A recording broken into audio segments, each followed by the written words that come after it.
What's up everyone, John Rettinger from Techno Buffalo here with a full review for you of the newest superphone in Verizon's lineup, the Motorola Droid X.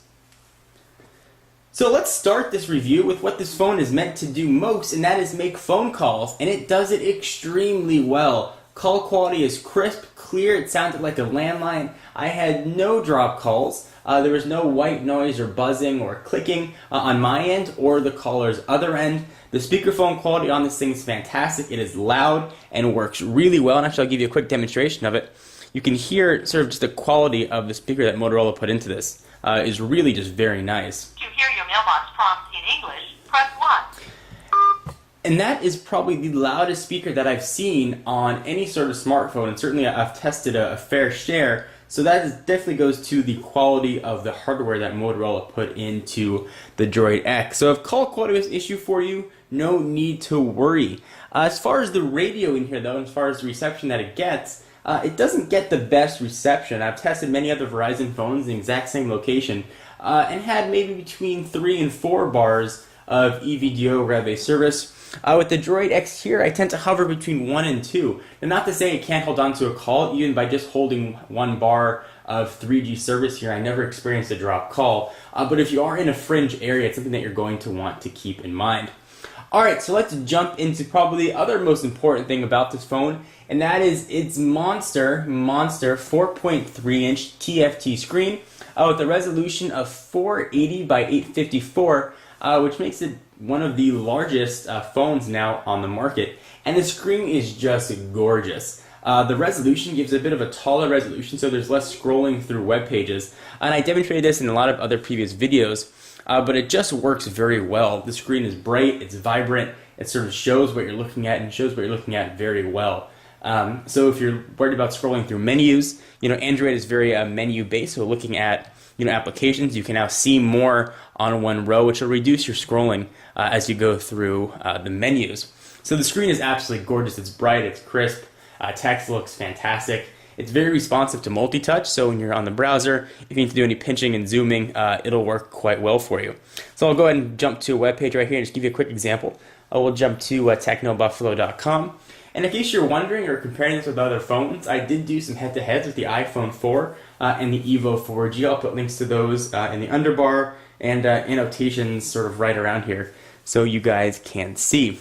Alright, so let's go ahead and sort of keep jumping along here. Spec-wise, this thing is really spec to the gills using Texas Instruments OMAP 3630 processor, which clocks in at 1 gigahertz. So when you keep hearing 1 gigahertz processor, you've generally heard of Snapdragon or Apple's A4. There certainly is a third entry, and this entry does not disappoint. It handles things very quickly. Multitasking works very well. It's a snap as far as how quickly it loads content, loads programs and such. It just works very, very, very well. So you're not going to have any sort of slowdown.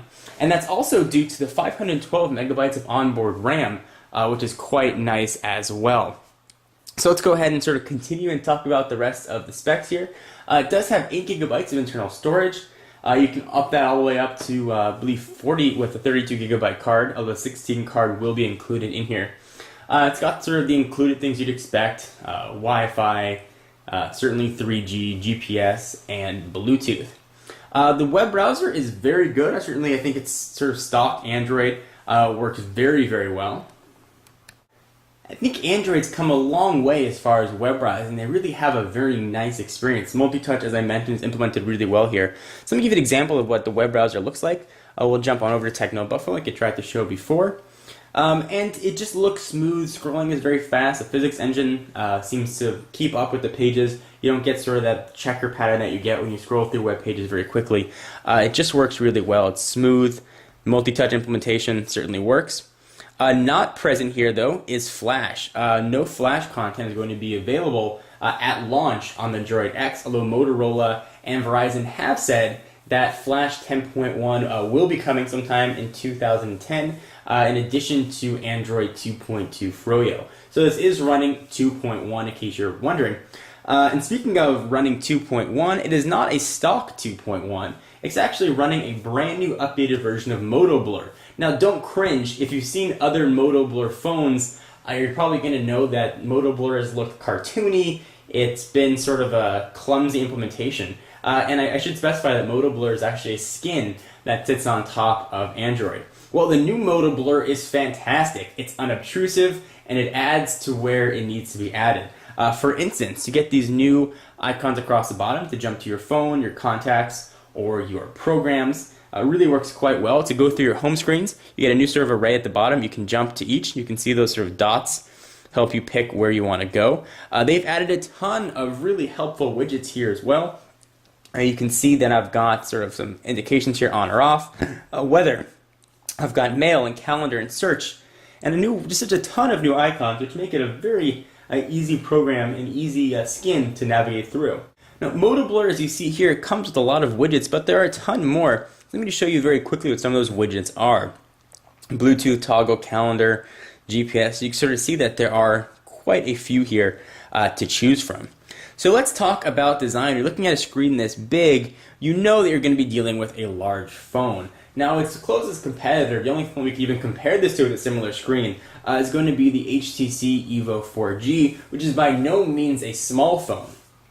However, when you pull in the Evo next to the Droid X, the Evo looks downright small. The Droid X is a large phone. You can see if I put them right next to each other, sort of lined up at the bottom, there is definitely a difference in size. When you stack them on top of each other, you can see that there's a bit of a difference there as well. It's got that bit of a hump for the camera. Now, that's not to say this is going to be a giant phone. It won't be able to fit in your pocket. Certainly, it is pocketable. But for all of you skinny jean emo kids out there, you're definitely going to be able to notice a very, very square or rectangle looking package in your pocket. Something to keep in mind. Now, that being said, I don't mind the design. The hump on the back actually makes it nice to hold when you're making a phone call. It's a spot to sort of rest your finger. The camera quality works fantastic. It's got an 8 megapixel sensor with dual LED flash. Video, it shoots at 720p, and it really is 720p. The microphones that are in there do a very nice job of sort of limiting background noise, and the audio fidelity seems to be very good, especially for a camera phone. So if you're out and recording some video, you can leave your flip at home, and you can just rely on your Droid X, because it really just does a overall very fantastic job. In conclusion, I've been really impressed with the Droid X. I haven't been the biggest fan of capacitor buttons on phones. I like that these are actually physical buttons that you can touch. The build quality feels really, really, really good, and I'm shocked to say that I like Moto Blur. I was never a big fan of it in the past, but the new implementation is really solid and well done. So if you're looking for a super phone on Verizon's network, look no farther than the Droid X. It really is a great option. It certainly reigns as the king of the hill in the carrier's lineup. But if you don't want a 4.3-inch phone, you want a more traditional screen size, the Droid Incredible is similarly spec'd, built by HTC, running HTC's Sense UI, which is another great skin on top of Android. So there are two really good options for Android in Verizon's lineup, not to mention the original Droid. So if you're looking for Android and your carrier is Verizon, you have a ton of fantastic choices. If you don't mind the size, you're not going to go wrong with the Droid X. On a 1 to 5 scale, I give it a very, very, very solid 4.75. When it finally gets Android 2.2 and flash content, that may actually bump it up to a 5. This is close to a perfect phone as there is. Anyway, guys, I am John Rettinger from Techno Buffalo. Be sure to check out the website for all your exclusive tech content. Check me out at Twitter, twitter.com/John4Lakers, and I will see you in the next video. Bye-bye.